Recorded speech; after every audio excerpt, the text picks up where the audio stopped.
मी कुणाला दुःख कसं देऊ शकतो, कुणाला मारू कसा शकतो? जेव्हा तुम्ही स्वतःबद्दल करुणेने भरलेले असता, आणि हीच ती पहिली गोष्ट आहे जी मुक्तीसाठी लागते. स्वतःबद्दल तरी सद्भावना हवीच ना. तुम्ही स्वतःचे भलं कसं कराल जर तुम्ही स्वतःचे शुभचिंतकच नाही आहात? करू शकाल का? जर तुम्ही दुसऱ्याच्या गळ्यावर सुरा चालवत असाल तर उद्या तुमच्या गळ्यावर सुरा चालवला गेला तर ते सहन करावं लागेल. सर्वात अग्रणी आणि श्रेष्ठ मानली जाणारी गाय असते. गायीमध्ये पौराणिक देवी देवतांची प्रतिमा असते असं मानलं जातं. पण वेदांत आपल्याला याबद्दल काय सांगतो? जो वेदांत समजतो तो म्हणेल की जिथे कुठेही चेतना आहे ती खरं तर माझीच चेतना आहे. आणि जर चेतनेचं कल्याण हाच धर्म असेल तर मी कसं काय म्हणू शकतो की एका चेतनेला मुक्ती द्यायची आहे आणि त्या दुसऱ्या चेतनेला मृत्यू द्यायचा आहे? ज्यांनी खरंच सगळं जाणलं त्यांनी असं सांगितले की सगळ्या जीवांची वेदना एकसारखीच असते. मग ती कोंबडी किंवा गाय, त्रास तर सगळ्यांनाच सारखा होतो ना. आणि चेतनेची खरी ओळख काय आहे? पशुहिंसेविरोधात कबीर साहेब जितकं ठामपणे बोलले तितकं कुणीच बोललेलं नाहीये. आणि कबीर साहेब नेमक्या अशा काळात मुखरपणे बोलले जेव्हा प्राण्यांवरचा अत्याचार अगदी सामान्य मानला जायचा. म्हणून मी वारंवार सांगतो, जो माणूस एका जीवावर हिंसा करतो तो सगळ्यांवर हिंसा करेल आणि स्वतःसोबतही हिंसक असेल. नमस्कार आचार्यजी. आपण जे पौराणिक विचार ऐकतो, पौराणिक गोष्टी ऐकतो आणि त्यासाठी अगदी सहजपणे सनातन परंपरा यासारखे शब्द वापरले जातात आणि त्यातही आपण काही विशिष्ट प्रकारच्या प्राण्यांना विशिष्ट महत्त्व देतो. विशेष करून त्यांचं महत्त्व असतं. मी प्राण्यांच्या कल्याणाच्या क्षेत्रात काम करते आणि हिंदू असल्यामुळे बऱ्याच वेळेस असं ऐकलं आहे की सगळ्या प्राण्यांमध्ये गाय ही अग्रणी आहे, प्रथम आहे. गायीमध्ये पौराणिक देवी देवतांची प्रतिमा असते असं बरंच काही सांगितलं जातं आणि काही प्राणी खालच्या दर्जाचे मानले जातात. या सगळ्याबद्दल वेदांत आपल्याला काय सांगतो आणि आपण या सगळ्या विचारांचा काय अर्थ लावू शकतो? यांच्याकडे कसं म्हणून बघायचं? काही पूर्णपणे नकारात्मक म्हणून फेकून द्यायची गोष्ट आहे का, की यात काहीतरी सत्य आहे? तुम्हाला सांगतो, वेदांत याबाबतीत खूप स्पष्ट आहे आणि वेदांत यावर अगदी थेट बोलतो, एकदम स्पष्टपणे. आपण सुरुवातच एकदम ही सनातन धर्माच्या व्याख्येपासून करूया.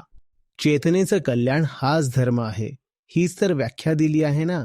जेव्हा आपण म्हणतो मनाला आत्म्याकडे नेणं हाच सनातन धर्म आहे, तेव्हा त्यालाच दुसऱ्या शब्दात असं म्हणूया की, पुन्हा म्हणा, परत म्हणा, चेतनेचं कल्याण हाच धर्म आहे, याशिवाय दुसरं काहीच धर्म नसतं.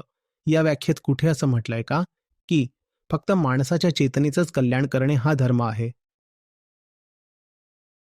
फक्त चेतनाच.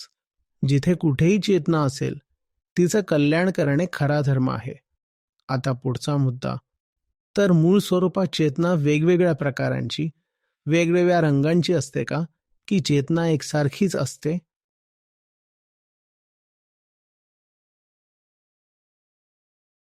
ज्यांनी खरंच जाणलंय त्यांनी म्हटलंय सगळ्यांच्या वेदना एकसारख्याच असतात. मग ती कोंबडी असो किंवा गाय, दुःख तर सगळ्यांनाच सारखं होतं ना. आणि चेतनेची खरी ओळख काय आहे? आपण काय म्हणतो, आपल्याला जन्मतः काय मिळालंय? तर चेतनेची खरी ओळख म्हणजेच दुःख आणि बंधन आणि वेदना. आणि वेदना ही मग ती कोंबडीची असो वा हरणीची असो किंवा गायीची असो, किंवा त्यात तुम्ही आणखीन जोडा, माणसालाही जोडा, 100 इतर जीवजंतूंना सामील करा, सगळ्यांची वेदना एकसारखीच असते ना. बंधनात तर सगळेच तडफडतात ना. मूळ वृत्ती सगळ्यांमध्ये सारख्याच असतात. राग तर प्राण्यांनाही येतो.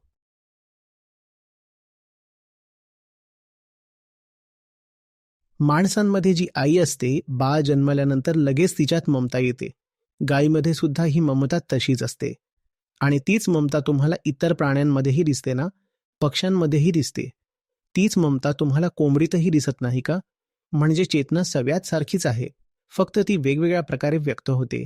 माणसांमध्येही बघितलं तर स्त्रीची चेतना आणि पुरुषाची चेतना वेगवेगळ्या प्रकारे व्यक्त होते, हो ना? अगदी स्पष्ट दिसतं.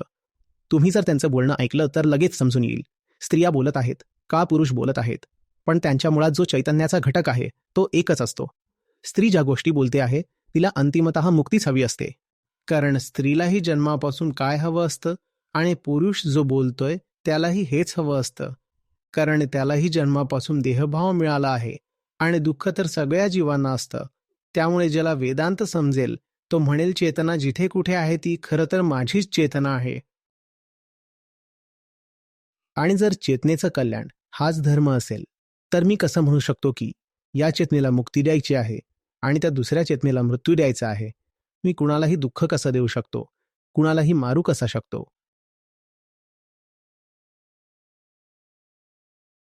वेदांती असण्याचा अर्थ असा आहे. वेदांत समजून घेण्याचा अर्थ हाच असतो. वेदांतीसाठी आता फक्त एकच गोष्ट महत्वाची राहिली आहे, चैतन्य तत्व. त्याच्या पलीकडे त्याला काहीच महत्वाचं वाटत नाही. अगदी सत्य आणि आत्मासुद्धा आता महत्वाचे उरलेले नाहीत, कारण त्यांना कोणी पाहिलंय, त्यांना कोण ओळखतं. मुक्ती काय आहे हे मला माहिती नाही. मी तर बंधन जाणतो. मग माझ्यासाठी सगळ्यात महत्वाचं काय असेल? माझे बंधन हेच माझ्यासाठी सगळ्यात महत्वाचे असतील. आणि त्या बंधनांपैकी एक बंधन म्हणजे मी त्याच्या चेतनेला माझ्या चेतनेपासून वेगळं समजतो. त्याच्या चेतनेला माझ्या चेतनेपासून वेगळं समजल्यामुळेच माझ्यात एक गोष्ट निर्माण होते. तिला काय म्हणतात? अहंकार. मी म्हणालो, हा माझ्यापेक्षा वेगळा आहे. हा तर माझा अहंकार झाला ना. अहंकार झाला ना. मी मध्ये तुम्ही नाही आहात, तुम्ही वेगळे आहात. समजतंय का काय म्हणतोय ते? बंधनामध्ये सगळ्यात मोठं बंधन म्हणजे काय? तर मी दुसऱ्याच्या चेतनेला माझ्या चेतनेपासून वेगळं समजतो. समोर एक कोंबडा आहे, त्याची चेतना मी माझ्यापेक्षा वेगळी मानतोय. हा तर थेट माझा अहंकारच झाला ना. आणि अहंकार म्हणजे मी. स्वतःसाठी ज्याने दुःख निर्माण केलं, मी त्या प्राण्याला मारून खातोय, पण खरं तर तो नाही मेला, मीच मारला गेलोय. समजतंय ना? जेव्हा तुम्ही स्वतःप्रती करुणेने भरलेले असता, आणि हेच पहिलं पाऊल आहे. जर मुक्ती हवी असेल तर आधी स्वतःबद्दल तरी सद्भावना असली पाहिजे ना. तुम्ही स्वतःचं कल्याण कसं करणार जर तुम्ही स्वतःचेच शुभचिंतक नसाल तर? स्वतःचा शुभचिंतक असण्याचा अर्थ काय? चेतनेचा शुभचिंतक असणं. मी चेतनेचा खरा हितचिंतक कसा असेन?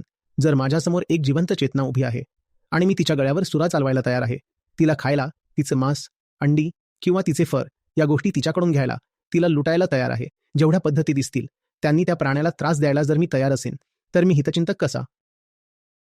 इथे केवळ माणसाच्या कल्याणाची गोष्ट नाहीये, कारण माणूस म्हटलं की असं वाटतं केवळ हे संबंध शरीर आलं त्यात. मग तुम्ही असंही म्हणू शकता की मी माझी त्वचा घासून चमकावत आहे, म्हणजे मी तर माझं कल्याणच करत आहे, पण खरं तर चेतनेचं कल्याण व्हायला हवं ना. आणि वेदांत जेव्हा बोलतो ना, तेव्हा तो याच चेतनेच्या कल्याणाबद्दल बोलत असतो. चेतना तर त्या समोरच्या प्राण्यात देखील आहे, त्याला सुद्धा संवेदना आहेत. त्याला मी दुःख देणार आणि त्याद्वारे मला मुक्ती मिळणार, असं कसं होईल सांगा बरं? हे शक्य तरी आहे का हो?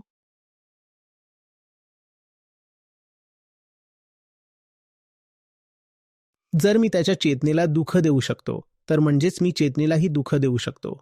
आणि जर त्याच्या चेतनेला दुःख देऊ शकत असेन, तर मग स्वतःच्या चेतनेलाही नक्कीच दुःखी कष्टी बनवेन. म्हणूनच मी वारंवार सांगतो, जो माणूस एकाकरिता हिंसक आहे, तो सगळ्यांसाठीच हिंसक असेल आणि तो स्वतःसोबतही हिंसक असेलच. तुम्ही जर कुणालाही दुःख देऊ शकत असाल, तर तुम्हाला हे सुद्धा चालेल की कुणीतरी तुम्हाला दुःख द्यावं. तुम्ही जर कुणासमोर झुकू शकणे, सहन करणार असला, तर हे निश्चित आहे की तुम्हालाही वाटेल इतरांनी तुमच्यासमोर झुकावं. तुम्ही जेव्हा ऑफिसमधून बॉसकडून ओरडा खाऊन येता, तर तो राग तुम्ही मुलांवर काढता. तुम्ही असं का करता? कारण तुम्ही शोषण सहन केलं आहे. तुम्ही ऑफिसमध्ये शोषण करणाऱ्याला सहन केलं आहे. म्हणूनच घरी येऊन तुम्ही शोषक बनला आहात. तुम्ही मुलांप्रती हिंसक झालात. जर दुसऱ्याच्या गळ्यावर सुरा चालवणे जर तुम्ही मान्य करत असाल, तर एक दिवस तुमच्या गळ्यावरही सुरा चालवला जाईल आणि ते तुम्हाला सहन करावं लागेल. आणि हा त्रास कुठे दुसऱ्या लोकात जाऊन नाही, तर इथेच भोगावा लागेल. कारण ध्यानात असेल, त्या प्राण्याशी आपण चुकीचं वागलो होतो आणि आत्ता तुमच्यासोबत चुकीचं होत आहे. स्वतःच्या आतमध्ये एक न्यायव्यवस्था तर बसलेलीच आहे ना. ती म्हणेल, आता एवढा का कल्लोळ करतोय, एवढा गोंधळ का घालतोय? जेव्हा दुसऱ्यांवर अन्याय करत होतास, तेव्हा मात्र तुझी शुद्ध कुठे हरपली होती? आता तुझ्यासोबत तसं होत आहे, म्हणून तू एवढं रडतोय ना. हे पहा, यामागे काहीतरी कारण निश्चित आहे की मी ज्ञानी लोकांमध्ये संत कबीर साहेबांना सर्वात जास्त महान मानतो. करुणेबद्दल सगळ्या संतांनी बोललं आहे आणि सगळे संत माझ्यासाठी आदरणीय आहेत, पूजनीय आहेत. पण जेवढ्या ठामपणे कबीर साहेबांनी पशुहिंसेच्या विरोधात आवाज उठवला होता, तेवढं कुणीच केलं नाही. आणि कबीर साहेब तेही अशा काळात मुखरपणे बोलले, जेव्हा पशुहिंसा ही अत्यंत सामान्य गोष्ट झाली होती.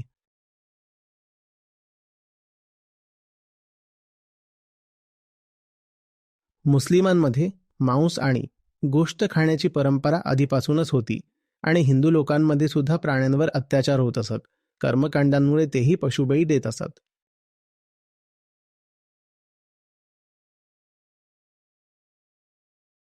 म्हणजे दोन्ही बाजूला प्राण्यांचं रक्त भरपूर सांडलं जात होतं. अशा काळात कबीर साहेबांनी भक्कम आवाज उठवला. ते यावर खूप बोलले. ते पुन्हा पुन्हा बोलले प्राणिहिंसेच्या विरोधात. इतकं की त्यांनी म्हटलं, जर वेदांमध्ये प्राणिहिंसेबाबत सांगितलं असेल तर वेदही खोटे आहेत. एक आहे त्यांनी म्हणलेलं, ते तुम्ही नंतर काढून बघा हवं तर, पण मी अगदी थोडक्यात तुम्हाला ते सांगतो.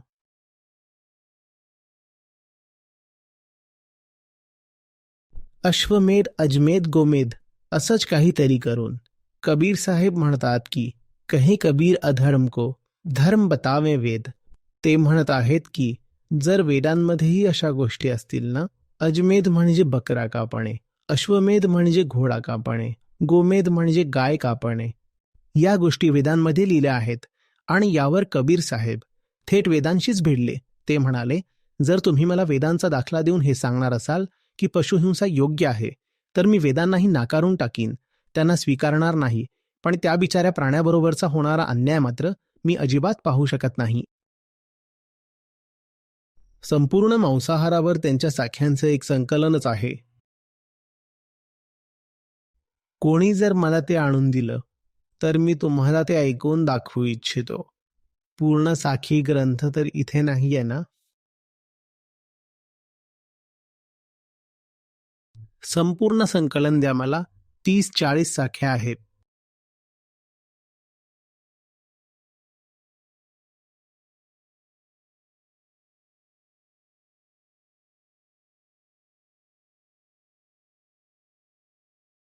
ऐका.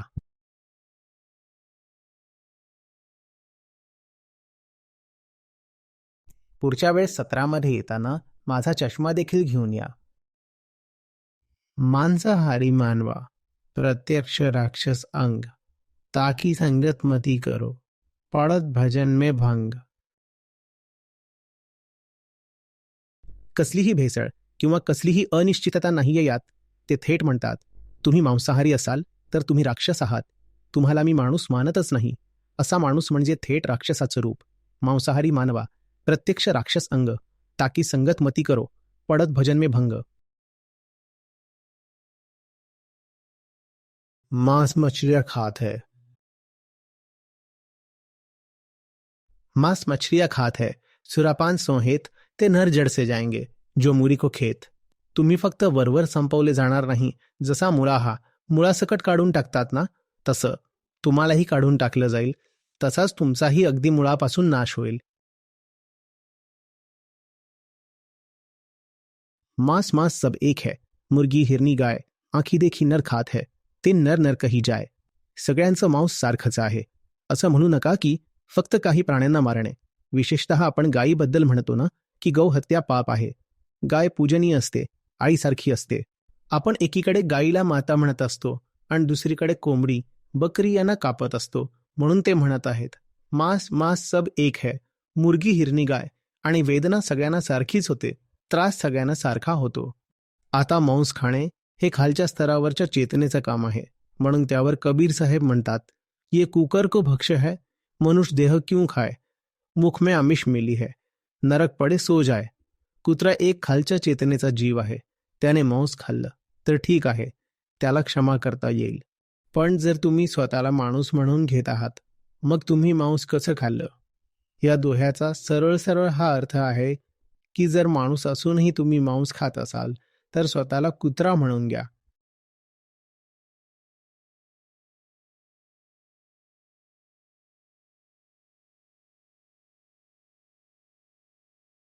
ब्राह्मणांना चांगलं सुनावलंय त्यांनी. तामस बेधे ब्राह्मणा, मांस मछरिया खाय, पाय लगे सुखमा नाही, राम कहे जरी जाय. म्हणजे सांगायचं असं की हे जे ब्राह्मण आहेत, जे मांस मच्छी खातात, कधी यज्ञ करून कधी बळी देऊन त्यांना फक्त एवढंच हवं असतं की लोकांनी त्यांचे पाय धरावेत, तेव्हाच त्यांना सुख वाटतं.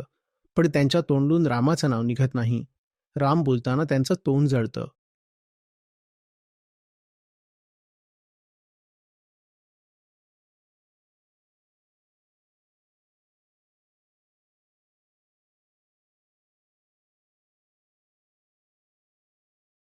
सकल बरन एकत्र हैं, शक्ति पूजी मिली खाए, हरिदासन को भ्रमित करी केवळ जंपोर जाय.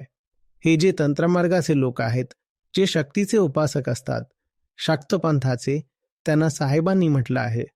हे सगळे एकत्र येऊन म्हणतात की आम्ही शक्तीची पूजा करतो, आणि हे एकत्र येऊन बकरं खातात, आणि हे चांगल्या लोकांना वेड्यात काढतात, भ्रमित करतात. म्हणून यांचं अंतिम ठिकाण तर जंपूर आहे. यांच्यासाठी फक्त दुःख आणि मृत्यू आहे.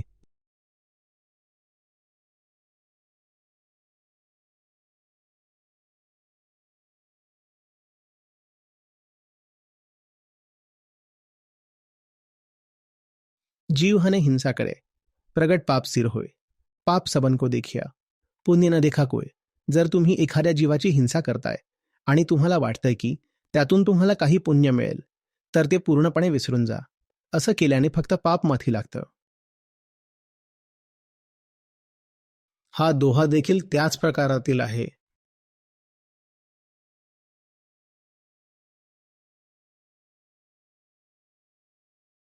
तेल भर मछरी खाय के, कोटी गौ दे दान, कासी करवट ले मरे, तो भी नरक मिदान. साहेब म्हणत आहेत, तुम्ही हजारो गायी जरी दान दिल्या, 100 प्रकारचे कर्मकांड जरी केले, पण जर तुम्ही तिळा एवढा सुद्धा मासा खाल्ला, तर अजिबात पुण्य मिळणार नाही. एवढीशी मासळी जरी खाल्ली असेल, तरी ते पाप आहे. त्यातून तुम्ही सुटू शकत नाही. अगदी थोडासा मांसाहार केला आणि त्यानंतर तुम्ही 100 उपाय जरी केले शुद्धीसाठी, तरी सुद्धा तुम्ही पापातून बाहेर पडू शकत नाही. काटाकुटी जे करे ते पाखंडी भेष, निश्चय राम न जानही, कहे कबीर संदेश. जे लोक नेहमी मारकाट करत असतात ते अत्यंत पाखंडी आहेत. ते राम जाणत नाहीत. यांना खरे राम कळत नाहीत. पीर सबन की एक सी, मूरख जाने नाही, अपना गला कटाय के, भिस्त बसे क्यों नाही. बऱ्याच वेळेस जेव्हा बकरी ईदच्या वेळेस कुर्बानी दिली जाते किंवा मंदिरांमध्ये सुद्धा कर्मकांडासाठी पशुबळी दिला जातो, तेव्हा त्यामागे तर्क असा दिला जातो की ज्यावेळी या बकऱ्याच्या गळ्यावर सुरा चालवला जाईल, त्यावेळी तुम्हाला थेट जन्नत मिळेल. तर त्यांच्यासाठी साहेबांनी असं म्हटलं आहे की त्रास सगळ्यांचा सारखा आहे. तुम्ही त्याची मान कापून हा कसला मूर्खपणा करताय. आणि जर गळा कापून जन्नत मिळत असेल, तर स्वतःचाच गळा कापून तुम्ही जन्नतला का नाही जात. अपना गला कटाय के, बिस्त बसे क्यों नाही. तुम्ही स्वतःचा गळा कापून घ्या ना, एवढं असेल तर. अजामेध गोमेध जग, अश्वमेध नरमेध, कहे कबीर अधर्म को धर्म बतावे वेद.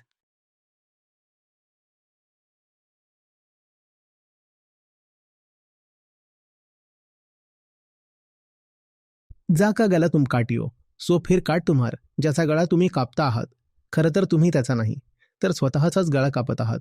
जे अजिबात करू नकात. थांबा.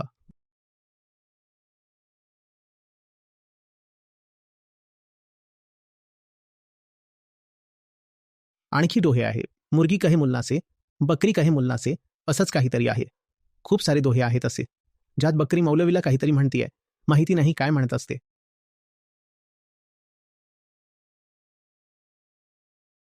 हां, ती असं म्हणतीये की तू आत्ता माझी कातडी सोलतो आहेस, पण एक दिवस असा येईल की जेव्हा मी तुझी कातडी सोलेन. अशा अर्थाचा तो दोहा आहे.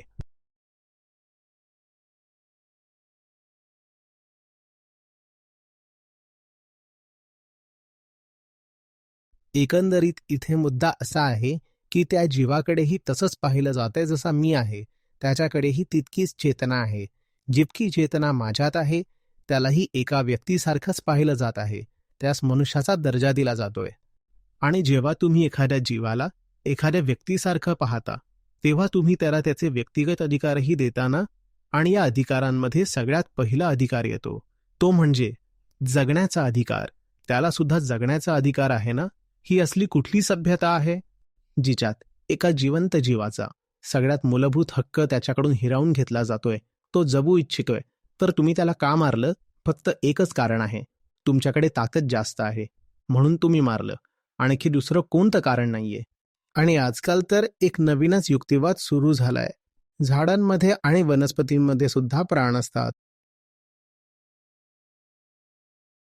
मग मी त्यांना सांगतो की मी तर तुमच्या करुणेचा फॅन झालोय, कारण तुम्हाला झाडाझुडपांबद्दल सुद्धा इतकी करुणा आहे. पण साहेब, जर तुम्हाला खरंच झाड किंवा वनस्पती यांना वाचवायचं असेल तर तुम्ही बकरा खाऊ नकात ना. कारण जेव्हा तुम्ही शाकाहार करता तेव्हा तुम्ही एक झुडूप कापता, पण जेव्हा तुम्ही मांसाहार करता तेव्हा त्या बोकडाला तुमच्या ताटापर्यंत आणण्यासाठी किमान 100 वनस्पतींना कापावं लागतं. इतक्या वनस्पती नाहक कापल्या जातात. तुम्ही अर्धा किलोचा भात बनवता तर त्यासाठी किती वनस्पती कापल्या गेल्या ते मोजून बघा. आणि तुम्ही अर्धा किलो मटण बनवता तर त्या अर्धा किलो मटणासाठी त्या बकऱ्याने ज्याच्यापासून ते बनलं आहे त्याने किती वनस्पती खाल्ल्या असतील हे देखील बघा ना. आणि तो बकरा सुद्धा नैसर्गिकरित्या जन्मत नाही. तुम्ही जबरदस्ती त्याला जन्माला घालता आणि मग त्याला जबरदस्ती खाऊ घालता. त्यामुळे जर तुम्ही हा युक्तिवाद करत असाल की झाडा झुडुपात माणसा इतकी चेतना असते, सगळ्यात पहिले तर हा तर्क सुद्धा सपशेल चुकीचा आहे. पण हा तर्क धरून पाहिलं तर झाडे झुडपे वाचवण्यासाठी सर्वात आधी मांसाहार टाळणे गरजेचं आहे. कारण ते देखील तेव्हाच वाचतील जेव्हा मांसाहार थांबेल.